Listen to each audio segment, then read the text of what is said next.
Yo, what's going on, guys? Mush back at it with another video here to talk about Metal Gear Solid Delta Snake Eater before it officially launches tonight in early access. Obviously, our friends at Green Man Gaming support the channel, and we support them. So if you are going to buy Delta Snake Eater, despite the findings that seem to be apparent at this point that the PC version does have quite a few issues, which Digital Foundry uploaded an in-depth video. Destin Laguerre also on his channel uploaded a video showcasing some of the performance. Now, Destin has an RTX 4090 PC, so, his performance might not be in line with some people that are running more mid-range builds. 4090, obviously, last generation GPU, but obviously a supremely high-end GPU, even by today's standards. But if you're gonna buy the game regardless, our friends over at GMG have the hookup. You should buy the game there. The Digital Deluxe Edition is 25% off for $59.99. So instead of $80, you're paying $60. Oh, and by the way, you don't pay tax either. So really, you're saving even more. This is one of those deals that's just kind of insane. And if this game was just MGS5 level of quality in terms of its PC version, I think people would be running out in droves to be buying it. I mean, MGS3 is in the pantheon of the greatest video games of all time, and it's just unfortunate that the version, the remake of one of the greatest games of all time ends up like this. Now, to be frank, high-end PCs seem to be the place you want to play this game on, ideally. The PlayStation 5 version is also incredibly rough. The PlayStation 5 version, from what I've seen, is just funny, where the PS5 Pro is having more issues than the regular PS5, and the general rhetoric right now is that the PS5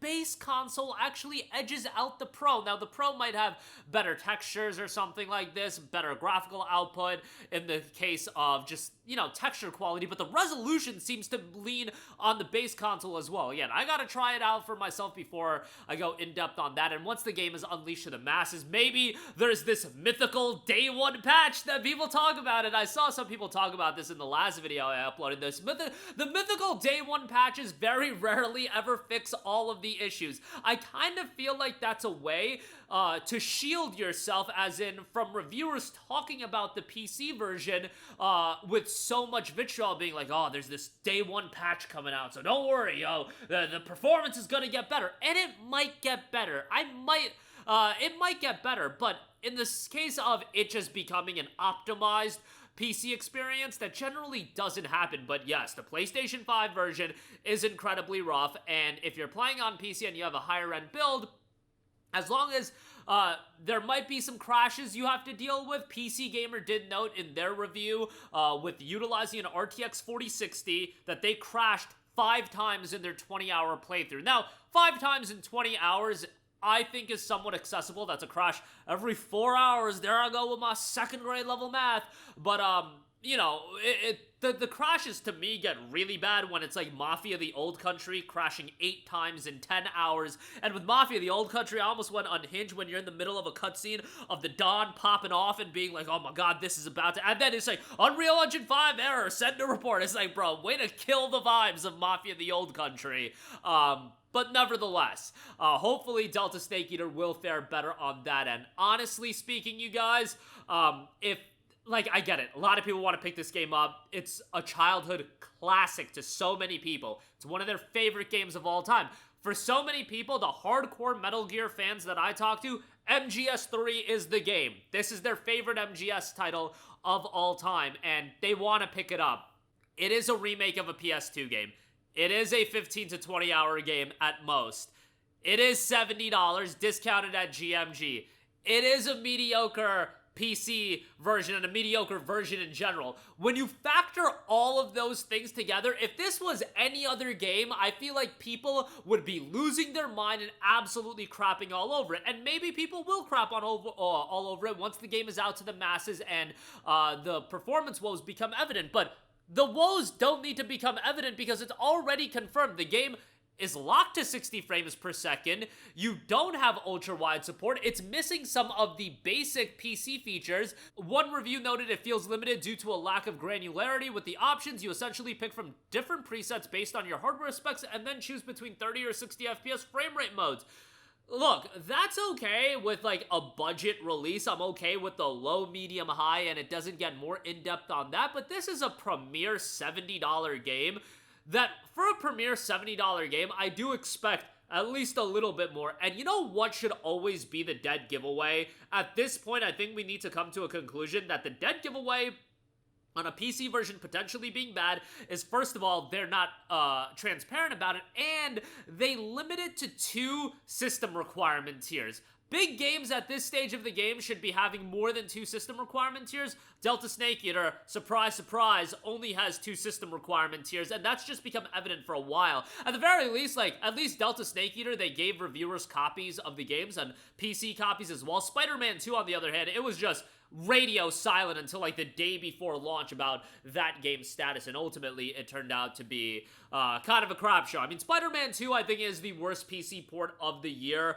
There have been some other really bad ones. Wu-Shang Fallen Feathers, you know, Mafia was mid, Monster Hunter Wilds, obviously. Actually, Monster Hunter Wilds might beat out Spider-Man 2, but Delta Snake Eater, based on the information we have thus far, is probably going to fall in line in the mediocre tier at best. And with the, like, they're just not going to add more PC options overnight. So you already know it's limited to 60 FPS. You already know that it has a limited amount of options for a $70 game.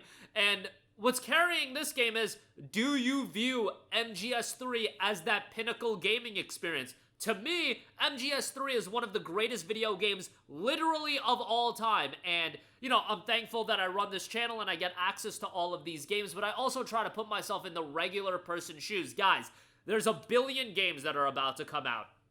Gears of War is out tomorrow. We'll see how that turns out. Lost Soul-Aside is coming out. And out of those 3 games, like, okay, MGS3 might be the game to go with. Like, LSA, Lost Soul-Aside, I have my reservations on how good that game is going to be, given that it's been in development for a billion years. But you've got Digimon coming out. You've got Borderlands 4 coming out. You've got Trails in the Sky First Chapter, Dying Light the Beast. You've got Battlefield 6 coming out.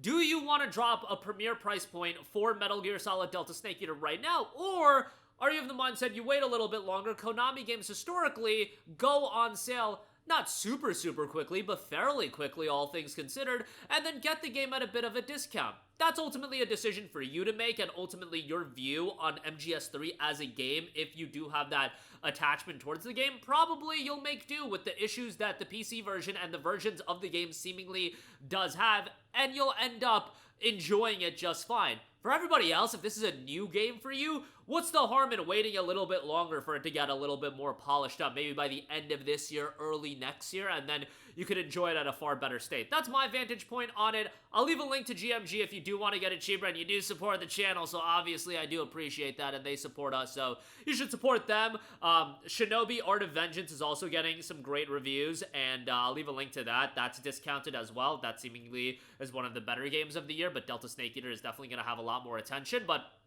let me know your vantage point on Delta Snake Eater at this stage of the game. Are you going to pick it up? If you do, use GMG, get it a lot cheaper. But, you know, the fact that this game also has the early access gimmick, bro, when they do the early access gimmick in the PC version sloppy, or I don't even have to say the PC version, the game's just sloppy in general as far as optimization goes. It's like, come on, man. What are you doing? You send out the game early so people can beta test it for you, figure out some of the performance issues for you, and then they can report back, and then, you know, you can't fix all those issues in 48 hours, but it's just like, dude, if you're gonna do that, make sure you're delivering something that's optimized and of quality. But that'll do it for me. Let me know all of your thoughts in the comment section down below. If you do still want to pick up the game, link in the description box below. I'll leave Shinobi in the description box as well, as again, that's getting a lot of attention right now. As always, guys, thanks for watching, and I will catch you guys in the next one. Peace out.